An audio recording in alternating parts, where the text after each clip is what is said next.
하나님의 말씀 신약 성경 59면 정도 해당하는 마가복음 4장 35절로 41절까지 말씀입니다.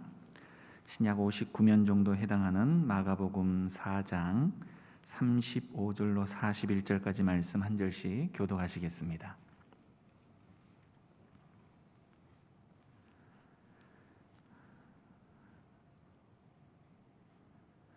다 찾으신 줄 알고 제가 먼저 35절 읽습니다. 그날 저물 때에 제자들에게 이르시되 우리가 저편으로 건너가자 하시니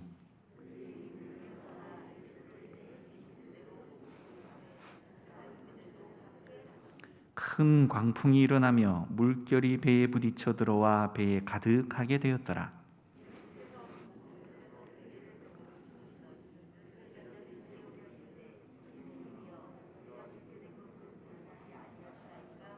예수께서 깨어 바람을 꾸짖으시며 바다더러 이르시되 잠잠하라 고요하라 하시니 바람이 그치고 아주 잔잔하여지더라.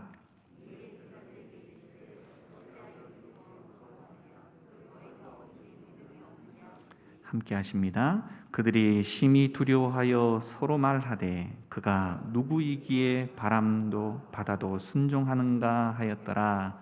아멘. 할렐루야.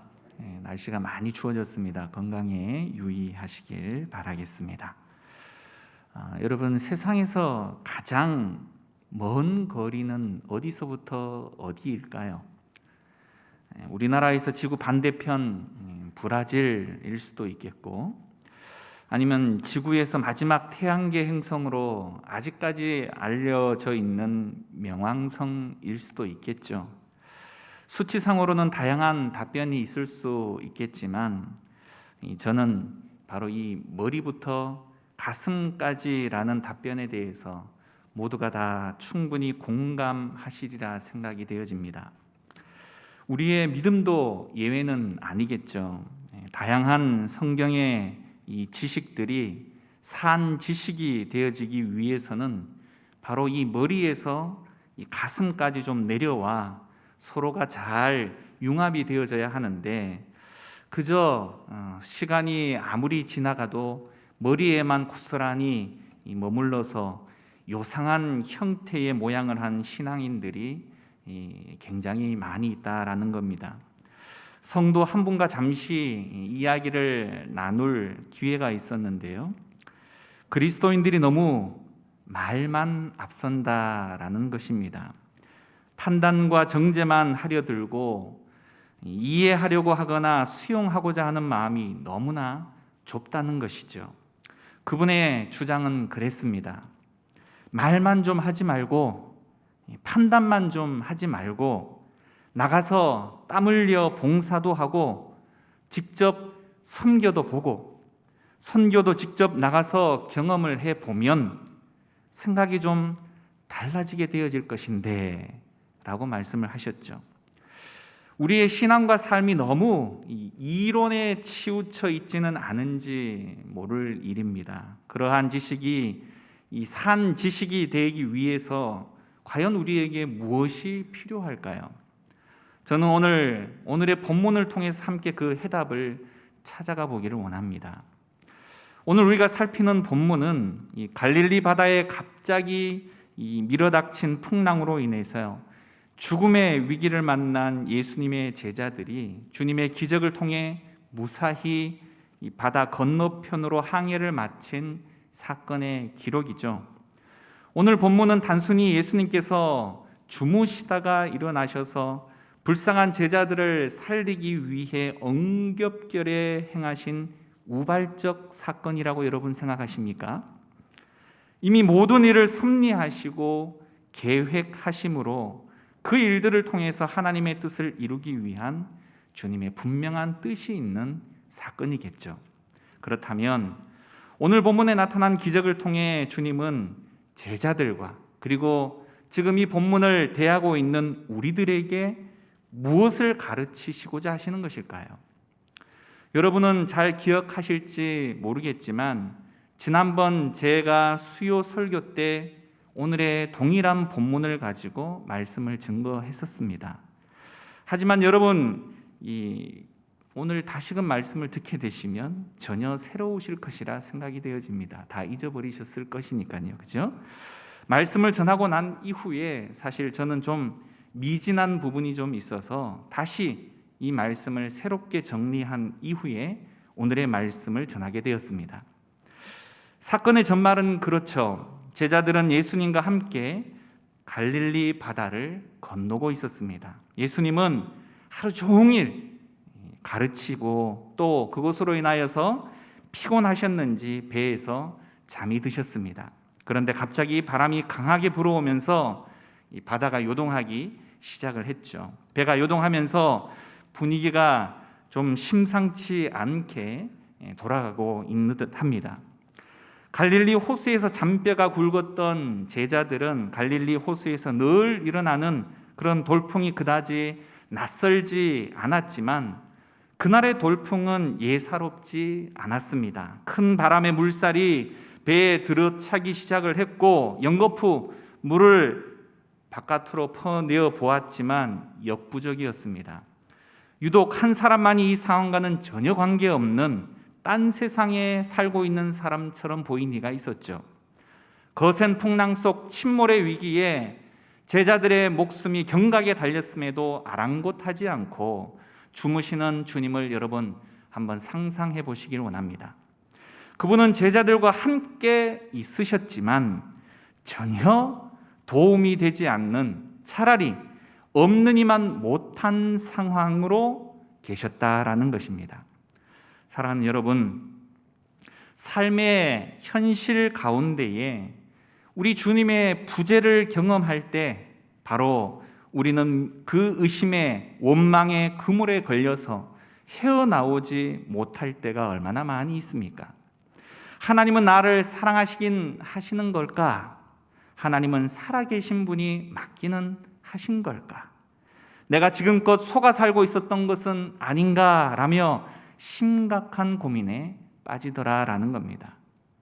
오늘 4장 35절에 그날 저물 때에 제자들에게 이르시되 우리가 저편으로 건너가자 하시니 라는 말씀으로 시작을 합니다.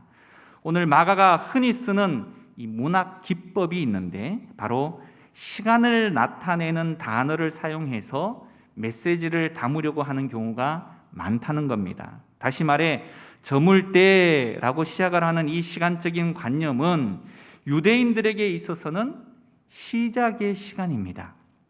창세기에 나와 있는 여러분 창조의 사역에 사용되어져 있는 문구를 기억을 하시죠? 저녁이 되고 아침이 되니. 네. 인간의 하루는 마무리가 되어지는 시점이지만 바로 그때부터 하나님의 시간이 시작되는 시간입니다. 인간의 모든 애씀과 노력이 그치는 그 시간, 우리가 해볼 수 있는 것은 다 해보았지만 꿈쩍도 않던 모든 문제들이 두 손 두 발 다 드는 그 순간 하나님의 역사가 바로 그때 시작되더라라는 겁니다.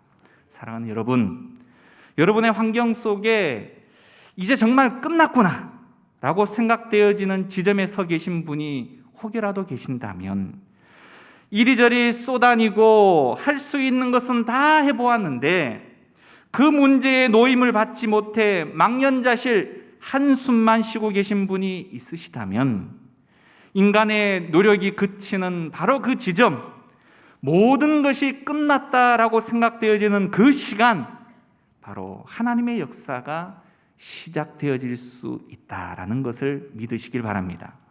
결국 이 시간으로부터 오늘의 이 영적인 사건이 벌어질 것에 대한 암시가 바로 처음 시작하는 이 절에서부터 바로 있다는 것이죠. 무엇이라고요? 기대하라는 것입니다. 그렇다면 우리 주님께서는 무엇 때문에 바다 저편으로 그 저문 시간에 가시고자 하셨을까요?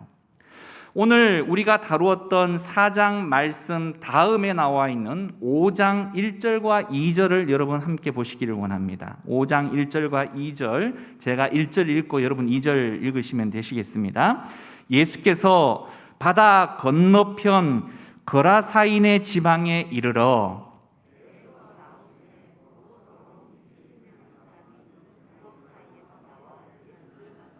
아멘. 여러분, 바다 건너편으로 가는 이유가 바로 평생 사슬에 묶여서 무덤 사이에서 거주하는 이 불쌍한 영혼, 고통을 씹으며 살아가는 곤고한 한 영혼이 그곳에 기다리고 있었기 때문입니다. 예수님 편에서는 불쌍한 영혼을 돌아보시는 바로 하나님의 사명이 기다리고 있었고, 인생인 우리 편에서는 살아날 구멍이 전혀 없는 나와 같은 아무것도 아닌 자를 위해서 하나님께서 친히 찾아오시는 영광스러운 일이었다라는 것입니다. 그런데 문제는 오늘 이 지역이 어떤 지역이냐? 거라사라는 지역이라고 성경은 언급을 하고 있고, 그 땅은 바로 이방인의 땅이었다라는 것입니다. 다시 말해, 당시 유대인들이 이방인을 접촉한다라는 것 자체가 껄끄러운 상황이라서 제자들의 마음은 그리 편치 못했습니다. 복음은 유대인에게 먼저인데 이방인에게 이것을 값없이 나누어 줄 필요가 있을까? 이 부분은 결국 이방인에게 복음을 전해야 한다라는 것이 불편했던 이 당시 유대 사회의 분위기와 또한 제자 공동체의 마음이 너무나도 잘 드러난 부분입니다. 당시 유대인들이 복음을 대하는 방식을 좀 유식한 말로 표현해 보면 범주적 폭력, 다시 말해 유대 중심주의에 갇혀 있었다라는 말입니다. 우리만의 행복, 우리끼리의 즐거움이지 결코 이방인들에게는 흘러가서 안 되고 그들이 받을 만한 자격이 없어, 이렇게 생각했다는 것이죠. 사도행전 7장에 스데반이 유대인들에게 돌에 맞아 순교하는 장면이 나옵니다. 이러한 투석형은 바로 유대인들의 오래된 사형 제도인데요, 반 예루살렘 성전주의라는 죄명 때문에 스데반이 바로 이 돌로 맞아 순교했습니다. 스데반은 헬라인 중에 개종한 사람으로 이 전통 유대인도 아니었습니다. 그런데도 이 유대식 처형을 당하고 말았는데요, 그것도 식민지로 로마의 허락도 받지 않은 채 처형을 당했다는 말입니다. 그만큼 당시의 유대인들의 분노가 극에 달했고 그들의 깰 수 없는 원칙에 스데반이 대항을 했다라는 말입니다. 다시 말해 하나님은 어디에나 계신다라는 말, 그리고 누구에게든지 아버지가 되신다라는 이 말을 유대인들은 너무나도 싫어라 했습니다. 왜죠? 그들에게만의 아버지요, 그들에만의 하나님이 되셔야만 했기 때문인 것입니다. 하나님은 예루살렘 성전 안에만 있어야 하고 그래야만 흩어져 살고 있는 유대인이 1년에 한 번씩 성전에 와서 자기들의 돈을 환전해서 바치고 그 헌금을 통해서 바로 성전이 유지되어지는 비용이 마련되어졌기 때문인 것이죠. 사랑하는 여러분, 우리는 알게 모르게 이 유대인들과 같이 겉은 굉장히 고상한 척 보이지만 어느 누구에게든 무자비한 폭력을 감행하고 있다라는 사실을 여러분 알고 계십니까? 우리가 누려야 할 하나님의 복은 내 자식만, 우리 가정만, 우리 교회만, 우리 나라만 받아서 되는 것이 아니어야만 합니다. 그럼에도 우리의 기도는 그 틀에서 벗어나지 못하는 일들이 얼마나 많이 있습니까? 믿음 좋다라고 말하는 그러한 분들도 이 정치 이야기만 나오면 쌍욕을 하시고 지역 감정을 들추거나 상대를 향해 저주를 퍼붓고 저 북녘 땅과 저 일본 땅을 향해서는 결코 용서는 죽어도 없다라는 식의 마음은 하나님의 마음이 아닌 줄 압니다. 죄는 미워하되 사람은 미워하지 말아야 되겠죠. 그러한 말이 있습니다. 그리스도인은 그 자리에 머물러서도 안 됩니다. 왜죠? 그리스도인들의 사명은 한 걸음 더 나아가서 원수까지 사랑해야 하는 바로 사랑의 대사명이 있다라는 사실을 우리는 기억해야 하기 때문인 것입니다. 임의로 제한하고 구획하였던 모든 사랑의 그 한계선의 담들을 과감하게 무너뜨려 버릴 때 비로소 우리는 온전히 하나님의 사랑이 무엇인지를 깨닫게 되어질 것입니다. 그래서 우리의 기도의 범위도 확장되어지는 것과 더불어 전혀 해보지 못했던, 어쩌면 하기 싫어라 했던, 피하고 싶었던 나의 원수들을 향한 용납과 화평, 사랑의 기도를 우리 모두가 드릴 수 있기를 간절히 소망합니다. 사실 우리도 원래부터 유대인이 아니었지 않습니까? 이방인의 땅 거라사 지역에서 평생 사슬에 묶여 무덤 사이를 오가던 불쌍한 자가 바로 우리였다라는 사실을 여러분 기억해야만 합니다. 우리가 생각하는 그 한계를 뛰어넘지 못하면 우리는 여전히 은혜도 모르고 폭력을 행사하는 난폭한 죄인에 불과한 것입니다. 자, 그런데 이러한 예수님이 명령하신 백길이었고 의도하신 목적이었는데 무엇을 만났습니까? 풍랑을 만났다는 것입니다. 그렇다면 이 풍랑은 우연한 풍랑이겠습니까? 아니면 특별한 목적이 있는 풍랑이었겠습니까? 성경 속에 등장하는 산은 종종 신과 만나는 장소로 표현되어지는 것처럼 바다는 혼돈을 의미합니다. 그날의 광풍은 다만 제자들의 인생사에 있어서 그들이 실제로 얼마나 주님을 의지하고 또한 메어 달리는가를 달아보는 저울이었고, 과연 주님은 어떠하신 분인가를 알게 하기 위한 좋은 시청각 자료였습니다. 제자들에게 있어서 예수님은 여전히 하나님이신 메시아가 아니었던 것이죠. 예수님에 대한 그 설익은 인식과 믿음은 세상과 환경에 대한 두려움과 걱정이 여전했고 수시로 요동쳤습니다. 그러다 보니 제자들에게 있어 예수님의 그 함께 하심은 결코 안전이라는 그 믿음을 가질 수 없게 하였다라는 것입니다. 그들에게는 오직 자신을 삼키려고 달려드는 그 풍랑이 너무나도 잘 보였지만 그들을 진정한 평안으로 인도하는 완전한 안전이 되시는 주님은 그 눈에 보이지 않았다는 것이죠. 풍랑 속에서도 평온하게 주무시고 계시는 주님이 누구신 줄 알았더라면 자신들과 함께 계신 주님으로 인해 그들이 두려움에 휩싸일 필요도 없었고 동분서주할 필요도 없었을 것이고 아우성칠 필요도 없었을 것이고 주님을 급하게 깨울 필요도 없었을 것입니다. 그들은 아직 주님을 너무나도 몰랐고 그러기에 그분의 능력도 알지 못했다는 것입니다. 오늘도 주님은 우리들을 바로 이 광풍을 통하여 달아보고 계십니다. 풍랑은 그동안 우리가 배우고 깨달은 수많은 말씀을 지금 이 시간에 나의 삶에 얼마나 잘 적용할 수 있는지를 달아보는 저울이라는 사실을 우리는 잊지 말아야 합니다. 광풍은 우리의 그 얄팍한 신앙의 연약함을 노출시키는 수술용 메스와도 같습니다. 요동하는 배 안에서 우리의 이 쥐꼬리만한 믿음이 얼마나 부끄러운가를 깨닫게 해준다라는 것이죠. 그러한 바다를 향해 우리 주님이 무엇라 말씀하십니까? 잠잠하라, 고요하라 라는 명령을 내리시죠.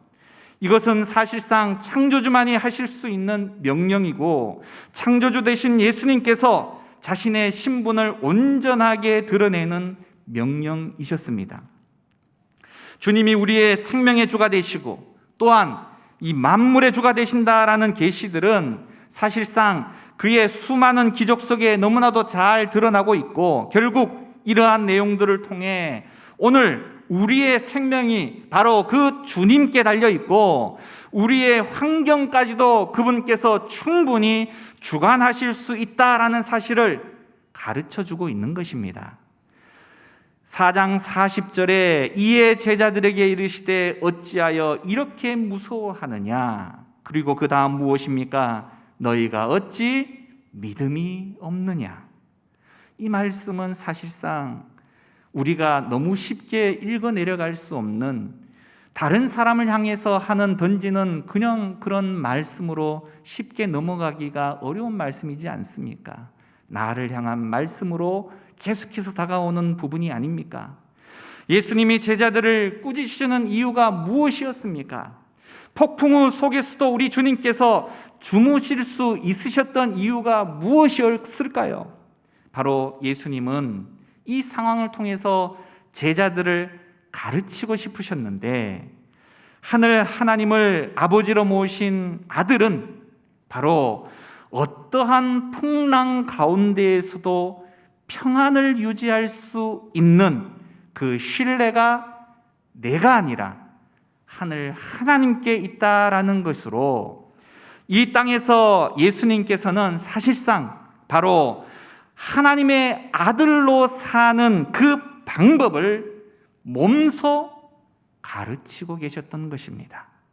사랑하는 성도 여러분, 예수께서 제자들에게 자신의 삶으로 직접 보이셨던 것처럼 우리는 우리의 자녀들에게 바로 이 땅에서 하나님의 아들로, 하나님의 자녀로 제대로 살아가는 모습을 보여줄 수 있어야 합니다.